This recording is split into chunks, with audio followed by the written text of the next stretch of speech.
Don't go to the top floor, unless you want to lose this job. The warning still echoed in Emily Carter's mind as she stood alone in the marble hallway, her worn sneakers squeaking softly against floors that probably cost more than her entire life savings. She tightened her grip on the cleaning caddy, her fingers still raw from scrubbing for 12 straight hours, and glanced at the elevator panel glowing quietly at the end of the corridor, the button marked PH, pulsing like it was calling her name, like it knew she only had 3 days left before her. Landlord changed the locks, and everything she owned fit into a single duffel bag. Emily exhaled slowly, her breath catching in her throat as she remembered the final notice taped to her door that morning, bright red letters screaming, "Past due." And something inside her shifted. Not recklessness, not exactly, just a quiet, desperate kind of courage, the kind that whispered, "What's the worst that could happen? You're already at the edge." Her hand moved before she could stop it, pressing the button, and the elevator door slid open with a soft chime that felt too gentle for the decision she was making. Inside, the ride up felt longer than it should have, each floor number lighting up like a countdown she couldn't reverse, her heart beating faster with every passing second until the doors finally opened to a silence that felt different, heavier, like the air itself was watching. The penthouse stretched out in front of her, dimly lit, all glass and shadows, the city skyline glowing. Beyond the windows like a world she didn't belong to, Emily stepped inside, her footsteps cautious, almost apologetic, setting her supplies down as she scanned the room for signs of life. But there was nothing, no voices, no movement, just the faint hum of something electrical and the distant sound of traffic 50 floors below. She swallowed, telling herself to just clean quickly and leave. No one had to know. But as she moved deeper into the space, something shifted, a presence she couldn't explain, like the room had been empty a second ago, and now it wasn't. And then she saw him. A man sat in the far corner, half hidden in shadow, still as if he had been there the entire time, watching without a word. Emily froze, her breath hitching, her mind scrambling for an apology that wouldn't sound like a lie. But before she could speak, his voice cut through the silence, low, calm, almost detached. "You weren't supposed to come up here." Her heart dropped, heat rushing to her face as she stepped back instinctively. I'm sorry, I thought." But the words died in her throat because he wasn't angry, not exactly, just observing, his eyes steady, unreadable, like he was measuring something she couldn't see. He leaned forward slightly, the light catching just enough of his face to reveal a quiet intensity that made her pulse quicken for reasons she didn't understand. "Then clean," he said simply, leaning back into the shadows again. "And don't touch anything that isn't yours." The words should have felt like a warning, but something about the way he said them felt like a test, and Emily didn't know why. But she suddenly felt like everything she did next mattered more than just a paycheck. Emily nodded quickly, her voice barely steady, and turned away before he could read the panic written all over her face, forcing herself to focus on the simple rhythm she knew so well. Wipe, rinse, repeat, as if cleaning could anchor her in a place that suddenly felt too big, too quiet, too exposed. She moved carefully through the penthouse, hyper-aware of every sound she made, every object she touched, as though the air itself might report her mistakes. And yet the silence behind her never broke. The man did not move, did not speak again, but she could feel it, that quiet attention following her like a shadow she could not shake.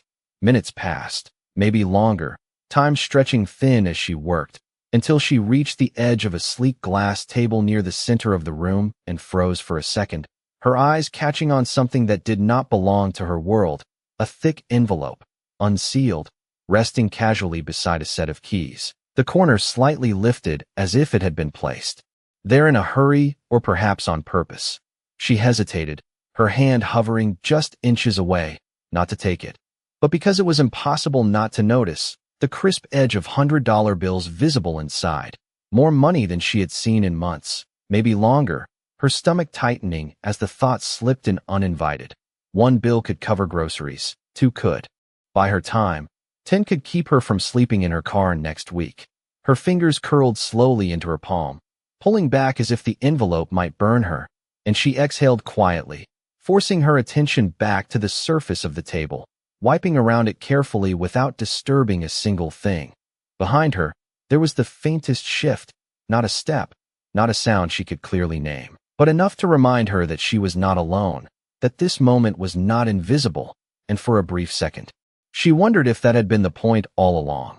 She continued cleaning, moving from one room to the next, each space more immaculate than the last, yet filled with an emptiness that felt deliberate, like a place designed to impress rather than to live in, until she reached a smaller room tucked behind a hallway, softer somehow, less perfect, where a single picture frame sat crooked on a shelf, its glass cracked down one side. Emily paused again, something about it pulling her in, not because it was expensive, but because it looked forgotten, and without thinking she set her supplies down, gently straightening the frame and adjusting it so it stood properly, her thumb brushing lightly over the crack as if that small gesture could fix more than just its position.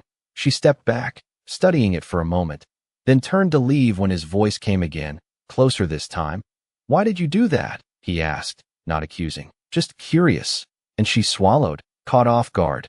"It looked like it mattered," she said quietly, not daring to turn around. And there was a pause, longer than before, the kind that made her heartbeat louder in her ears, until finally he spoke again, softer now. Most people would have thrown it away.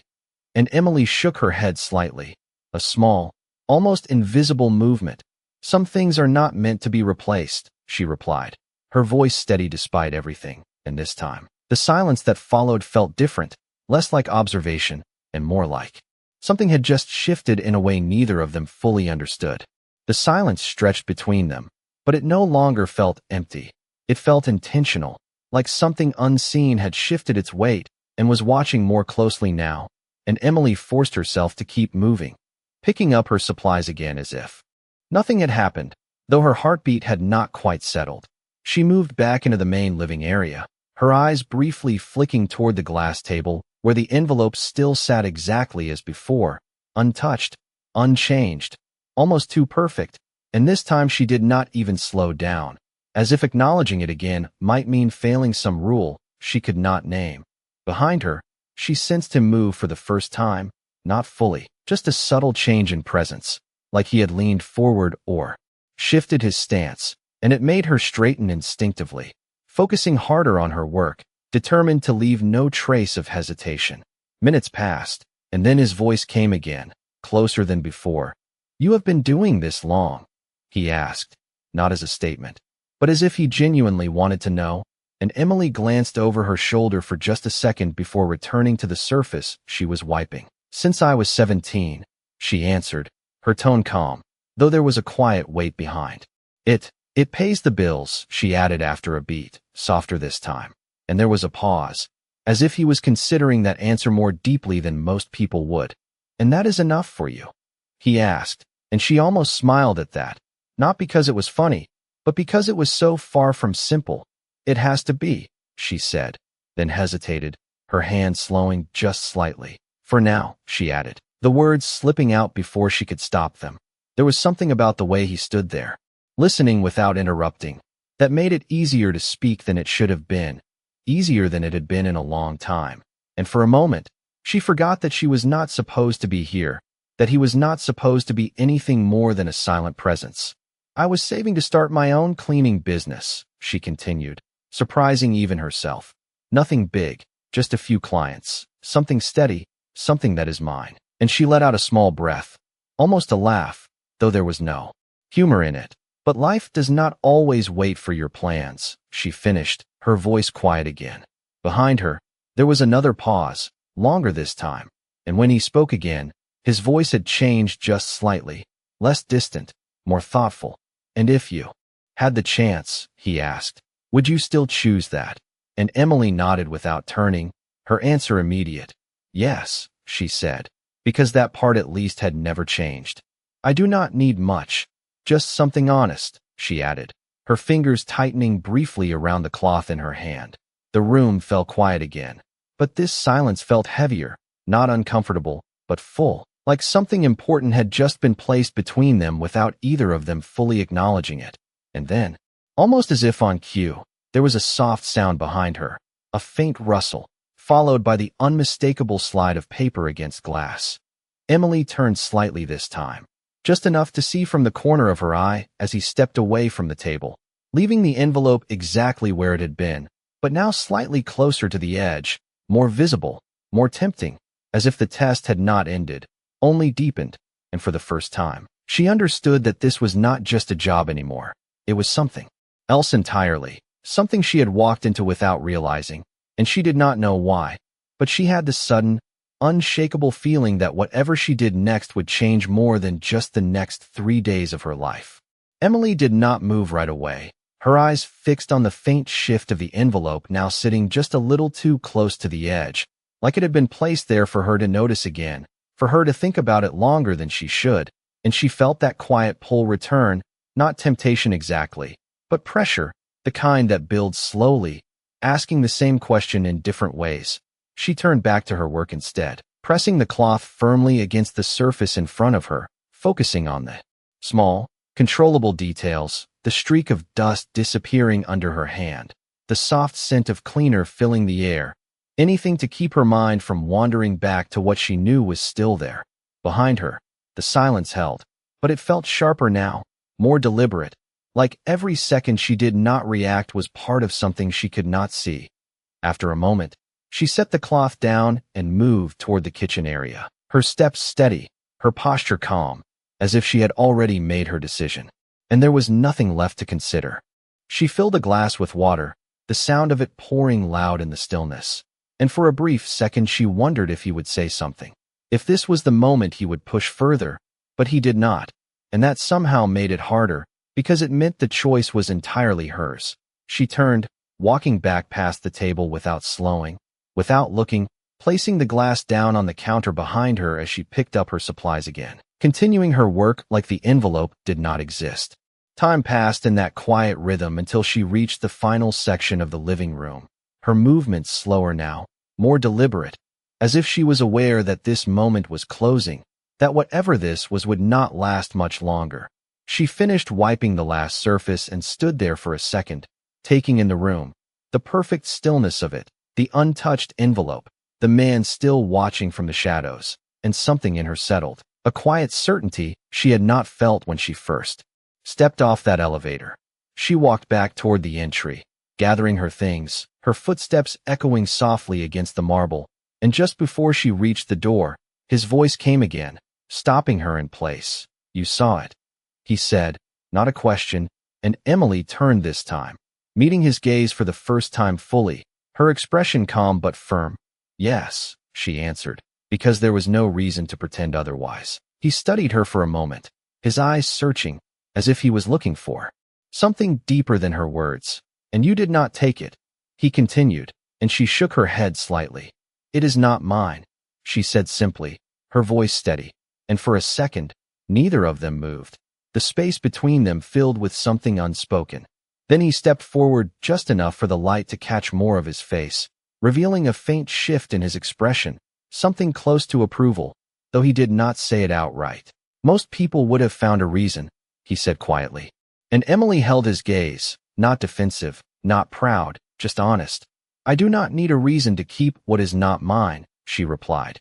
And this time, the silence that followed was different again, not heavy, not tense, but almost resolved, like something important had just been decided without either of them needing to say it out loud.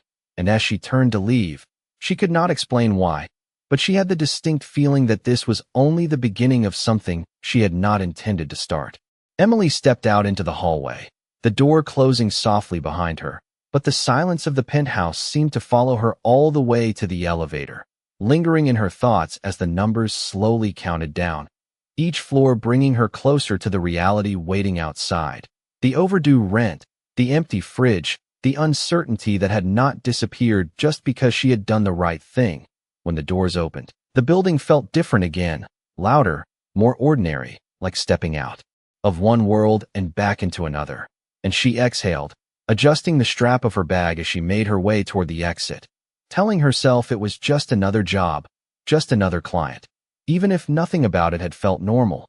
That night, in her small apartment, The hum of the old refrigerator and the flicker of a dim overhead light replaced the quiet perfection of the penthouse, and Emily sat at the edge of her bed, staring at the folded notice on the table, the red letters still as unforgiving. As before, 3 days had become 2, and the weight of it pressed heavier now that she had seen how easily things could be different, how close she had been to solving everything with one wrong decision.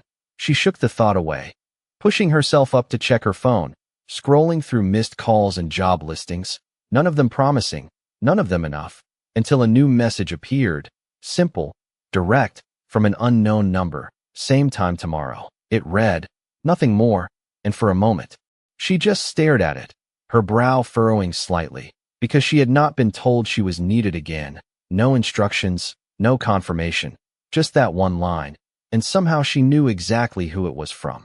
The next morning, she stood in front of the building again, the early sunlight reflecting off the glass, her reflection faintly visible, worn sneakers, simple clothes, nothing about her changed, and yet something inside her felt different, steadier, as if the decision she had made the day before had anchored her in a way she had not expected.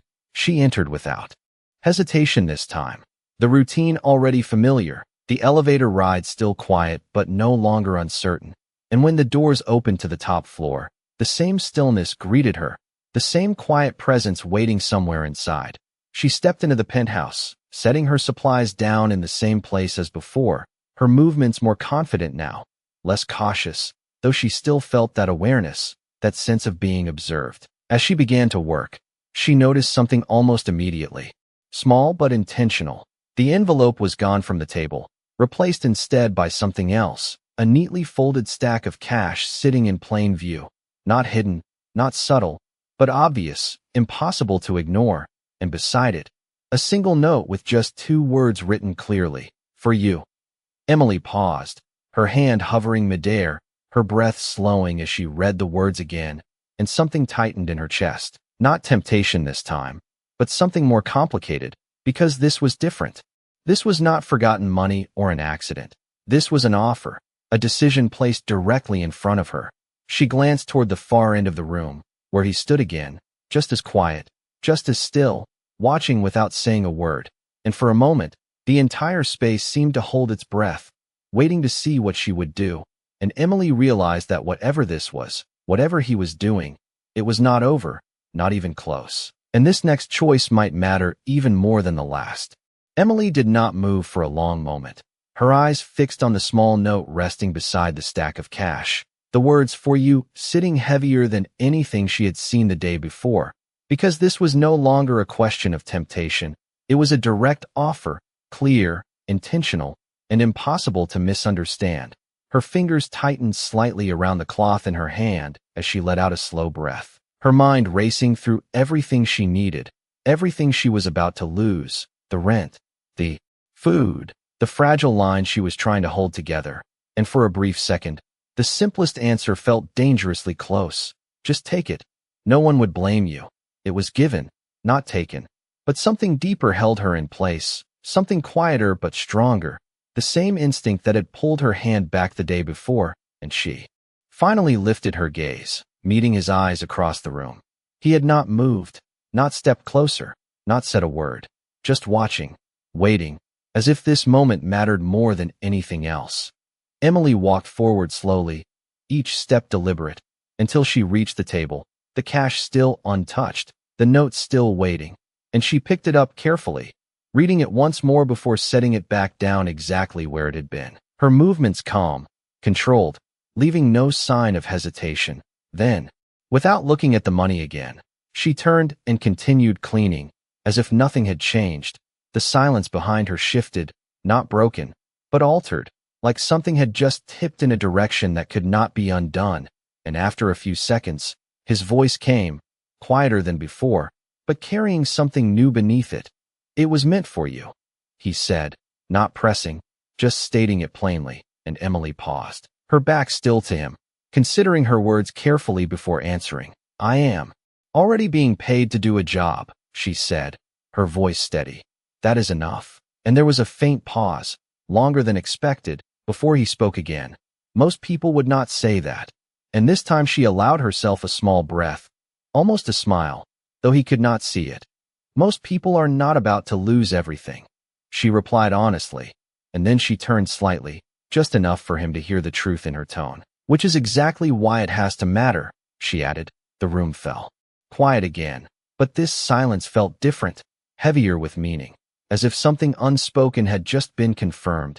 And for the first time since she had stepped into that penthouse, the space between them no longer felt like distance, but like something slowly being built, piece by piece. She returned to her work, her movements steady, her focus clear, and yet she could feel it now, not just his presence, but his attention changing, less like observation, more like consideration. Time passed, in that quiet rhythm, until eventually she finished the last room, setting her supplies down as she wiped her hands dry. And when she turned back toward the table, the cash was still there, untouched, exactly as she had left it, but the note was gone. Her eyes flicked toward him instinctively, and this time, he stepped forward just slightly, enough for the light to catch his expression more clearly, something thoughtful, something measured, and without another word, he turned and walked away, leaving her standing there with a strange, unshakable feeling that whatever test this had been, she had just passed something far more important than she understood, and yet somehow, she knew it was not the last. The third day came faster than Emily expected, and this time, as she stood in front of the building, the weight in her chest felt different, heavier, sharper, because there was no more pretending she had time left. The notice on her door had not changed, the red letters still final, still unforgiving, and by tonight, if nothing changed, she would have nowhere to go. She closed her eyes for a brief second, steadying herself, then walked inside with the same quiet determination she had carried the day before, though now it felt less like choice and more like the last thing holding her together. The elevator ride was silent as always, but this time, her reflection in the mirrored walls caught her attention, tired eyes, shoulders slightly tense, someone who had been holding on for too long without saying it out loud. When the doors opened, the penthouse greeted her with that same stillness, but something was different again, subtle but unmistakable. The air felt heavier, like something had shifted overnight. She stepped inside, setting her supplies down, her eyes instinctively scanning the room, and she noticed immediately that the table was clear now. No envelope, no cash, nothing left to test her in that way. And for a moment, she did not know if she felt relief or disappointment.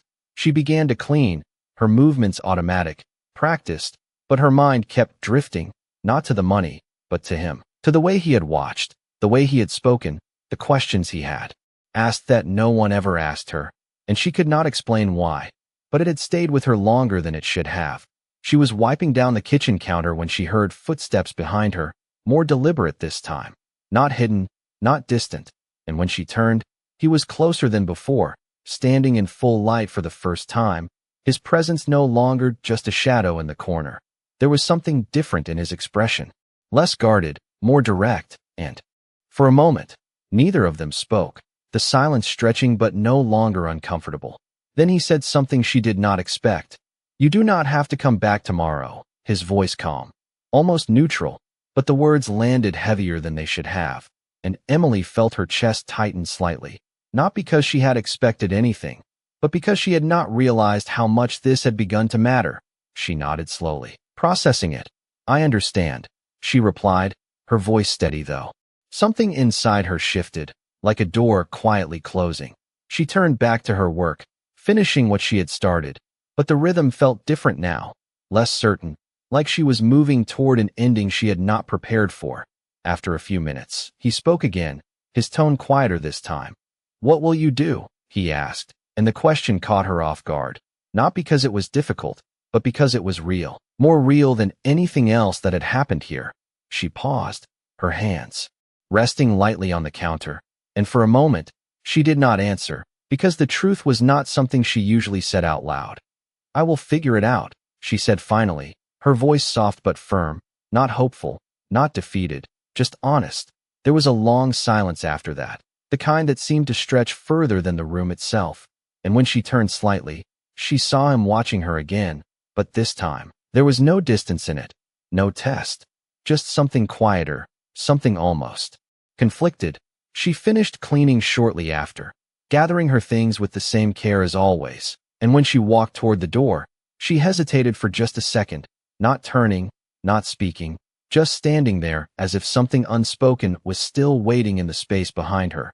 But then she stepped forward, opening the door, unaware that the moment she was about to leave would change everything she thought she understood about him. Her hand was already on the door handle when his voice stopped her again, quieter than before, but carrying a weight that made her pause without thinking. "Emily," he said, and it was the first time he had used her name, the sound of it unfamiliar in his voice, steady but no longer distant. She turned slowly, her brows drawing together slightly, not in fear, not in expectation. Just curiosity, because something about the way he said it felt different, like this was no longer part of whatever silent game he had been playing.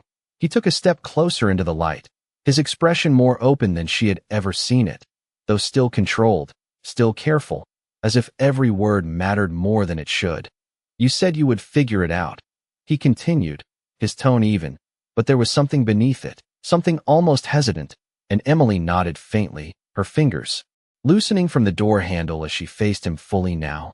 "I will," she answered, because there was nothing else to say, nothing else she had left. There was a pause, longer this time, and she could see it, the shift in him, like he was deciding something in real time, weighing it against everything he had already observed, everything he had already tested. And then he said something she did not expect at all. "What if I told you that you do not have to?" And the words hung in the air between them, quiet but impossible to ignore. Emily's expression tightened slightly, not defensive, but cautious now, because she had learned enough in the past few days to know that nothing he said was simple, nothing was without purpose, and she shook her head gently. "I am not looking for a handout," she replied, her voice calm but firm, drawing a line without raising it.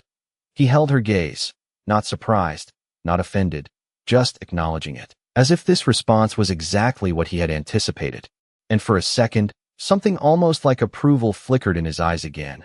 "I know," he said quietly, and this time there was no test in it, no hidden edge, just certainty. "That is why this matters," he added, and Emily felt her breath catch slightly, because she did not understand what he meant, not fully, but she could feel that whatever this was, it had moved beyond the boundaries she had set in her own mind. "You fixed something that most people would have replaced," he continued, his voice steady, referring to the cracked frame without naming it. "You walked away from money you needed, twice, and you did it without asking for anything in return."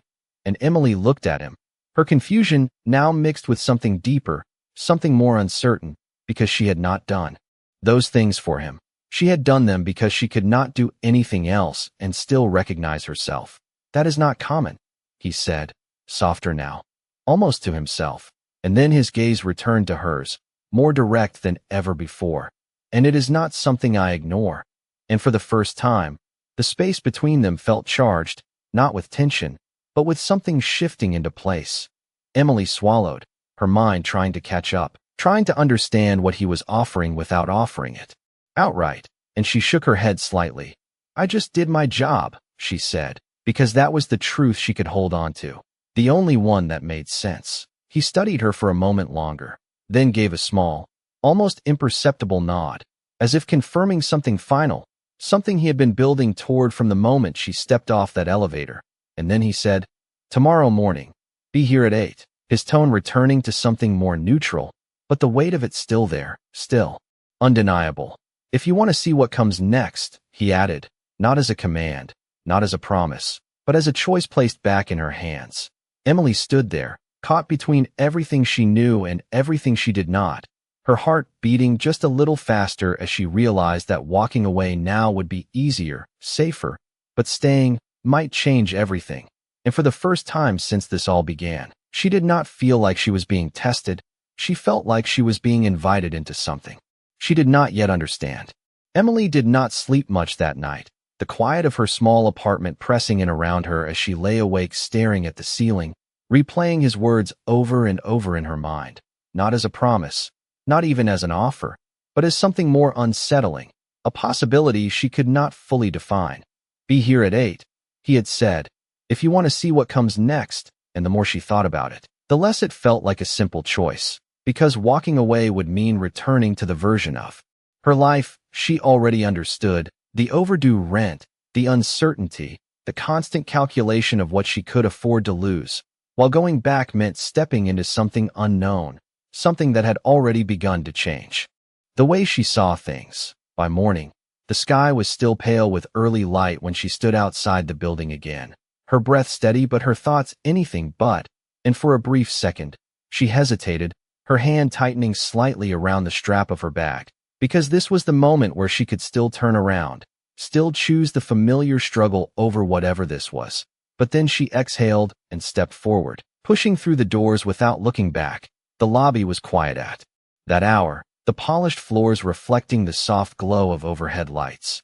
And as she crossed toward the elevator, she noticed something she had not before, the way the staff greeted her differently now, subtle but there, a nod, a glance that lingered just a second longer, as if her presence had already been noted, already been placed somewhere she did not yet understand. The elevator ride felt shorter this time, the numbers climbing quickly, and when the doors opened, the top floor was no longer silent.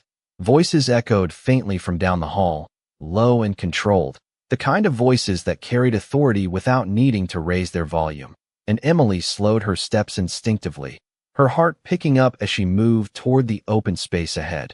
The penthouse looked different now, no longer dim and still, but alive with movement.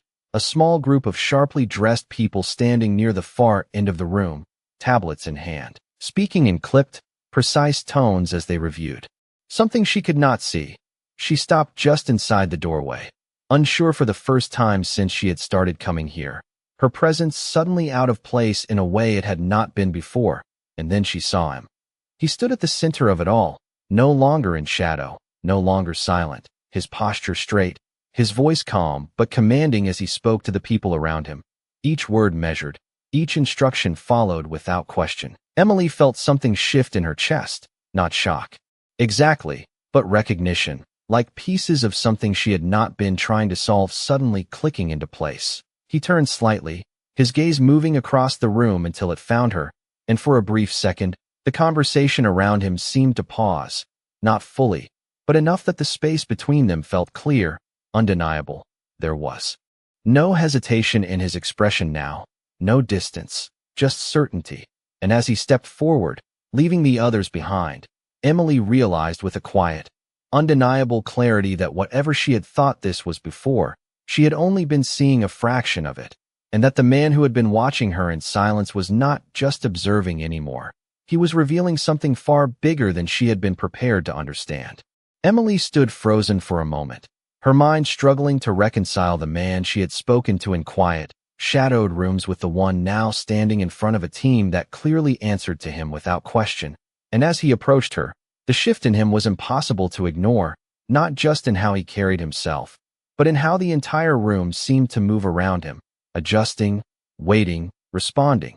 He stopped a few feet away, close enough now that there was no distance left to hide behind, and, for the first time, his voice carried the full weight of who he was, calm, controlled, but undeniably authoritative. "You came back," he said, not surprised, but certain, and Emily nodded slowly, her eyes searching his face as if she could still find the version of him she thought she knew somewhere beneath this one. "You asked me to," she replied, her voice steady, though there was a quiet tension beneath it now. Behind him, the group remained where they were, watching without openly staring. Their presence a silent confirmation that this moment mattered beyond just the two of them. He glanced briefly in their direction, then back to her, as if deciding something in real time, and then he said, "Walk with me." Not as a command, but not quite a request either, and without waiting for her answer, he turned and began moving toward the far side of the penthouse. Emily hesitated for only a second before following, her steps measured, her thoughts racing, because whatever this was, it was no longer something she could define as simple or contained. They moved through a hallway she had not entered before, quieter, more private, until they reached a glass-walled office overlooking the city, the morning light spilling across the room in sharp, clean lines, and he stopped there, turning to face her fully. For a moment, neither of them spoke, the silence settling in a way that felt different from before, not filled with observation, but with something more direct, more final. "You have been wondering what this is," he said, his tone even, and Emily let out a small breath, almost a laugh without humor. "I stopped trying to guess," she admitted, "because it was the truth, and there was no point pretending otherwise." He studied her for a second, then gave a slight nod, as if that answer confirmed something he already believed, and then he said the words that shifted. "Everything. I own this building." And the simplicity of it made it land harder, not because she did not already suspect it, but because hearing it out loud erased any space for doubt. Emily's expression did not change much, but something in her posture did, a subtle tightening, a quiet recalibration of everything she had experienced over the past few days, and she nodded once, absorbing it. "I figured," she said softly, though the weight of it was still settling in. He held her gaze, not pushing, not explaining further, just letting the truth exist between them. And then he continued, "Everything you saw, everything that happened, was intentional." And this time, Emily's eyes shifted, not in shock, but in understanding, the pieces aligning in a way that felt both clarifying and unsettling. She exhaled slowly, her voice calm but more guarded now. "So it was a test," she said, not accusing, just naming it for what it was, and for the first time, there was a flicker of something in his expression that was harder to define, not denial, not exactly agreement, something in between. "Yes," he said after a brief pause, his voice quieter now, but still steady, "but not in the way you think." And Emily felt that same tension return, sharper this time, because whatever came next would define everything that had already happened, and whether any of it had been real at all. Emily held his gaze, the words settling between them heavier than anything he had said before, because now there was no ambiguity left, no space to pretend this had been coincidence or chance. And for a moment, she said nothing, her mind moving through every interaction, every silence, every choice she had made, seeing them now through a different lens. "Then how was it?" she asked finally, her voice calm but edged with something firmer. Now, not anger, but clarity. And Daniel did not look away, did not soften the truth. "It was not about whether you would take the money," he said, his tone steady. "It was about who you are when no one is telling you what the right choice is." And Emily felt something tighten in her chest at that, not because she disagreed, but because it meant everything she had done had been seen, measured in ways she had not consented to. She crossed her arms lightly, not defensive, but grounding herself. "You could have just asked," she replied, and there was a quiet honesty in it that made the space between them feel smaller, more real, and for the first time, Daniel's expression shifted in a way she had not seen before, something less controlled, more human. "People tell you what you want to hear when you ask," he said, and there was a weight in that sentence that hinted at something deeper, something learned over time. "They show you who they are when they think no one is watching," he added. Softer now, and Emily looked at him differently then, not as the man who had tested her, but as someone who had expected to be disappointed. She exhaled slowly, her posture easing just slightly, though the line between them still held. "And what happens now?" she asked, because that was the part that mattered, not the test, not the reasoning, but what came after. Daniel was quiet for a moment, considering, as if this was the part he had been building toward all along, and when he spoke again, his voice carried a different kind of certainty, not observational, but intentional. "Now I make you an offer," he said, and Emily felt her focus sharpen instantly, her attention narrowing to the words that followed. "Not money," he added, almost immediately, as if anticipating her resistance. "Not charity." And there was something in his tone that made it clear he understood exactly where her boundaries were. He stepped slightly closer, not invading her space, but closing the distance just enough to make it clear this mattered. "You said you wanted something of your own," he continued, referencing her words from before with precise clarity. "A business, something steady, something honest." And Emily's breath caught slightly, not because of the idea, but because he had remembered, because he had listened, in a way she had not expected. "I am offering you the chance to build that," he said, his voice calm but firm. "Not for me, not under me, but with the support you would need to actually make it real." And the words hung there, heavy with possibility, but also with risk, because this was no longer about passing a test. This was about stepping into something she had only imagined from a distance.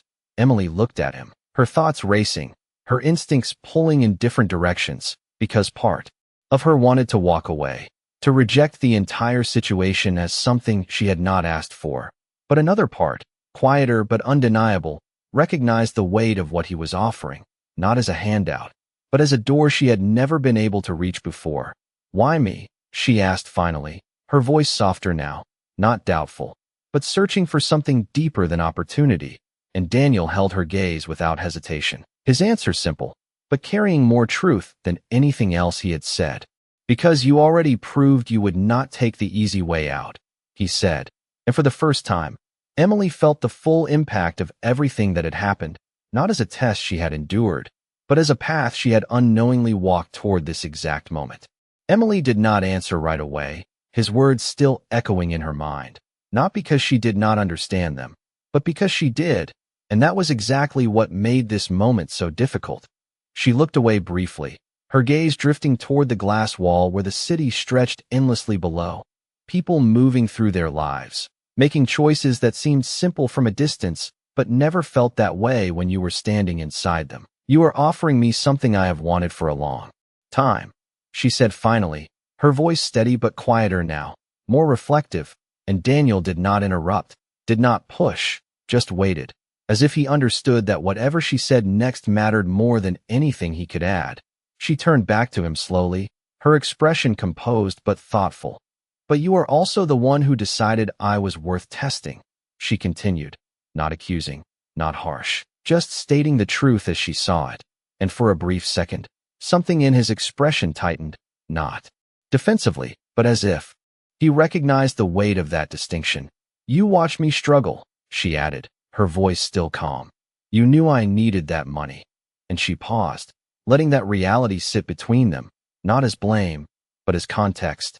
"And you chose not to help," she finished, her words quiet but clear. The room fell silent, not uncomfortable, but heavy with honesty, and Daniel did not look away, did not deny it, because there was nothing to deny, only something to understand. "If I had stepped in then," he said after a moment, his voice measured, "you would not be standing here now." And Emily considered that, her mind weighing the truth of it, because part of her knew he was right, but another part still felt the distance between intention and impact. She took a slow breath, grounding herself, because this was no longer about whether she could accept what he was offering. It was about whether she could accept how it had come to her. "I do not want something built on being tested," she said. Finally, her voice firm now, not rejecting the opportunity, but defining her terms. "I want something that is mine because I earned it, not because I passed something I did not agree to." And Daniel listened, truly listened, his posture still, his attention focused entirely on her. And for the first time, there was no calculation in his expression, no evaluation, just consideration.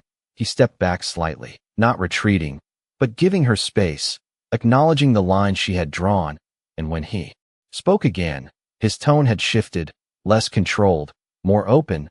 "Then do not take it as an offer," he said, his voice steady but different now. "Take it as a starting point." And Emily frowned slightly, not confused, but trying to understand the difference he was asking her to see. "You build it," he continued. "You make every decision, every choice, every mistake." And there was a quiet intensity in his words now, not persuasive, but sincere. "The only thing I provide is what you do not have.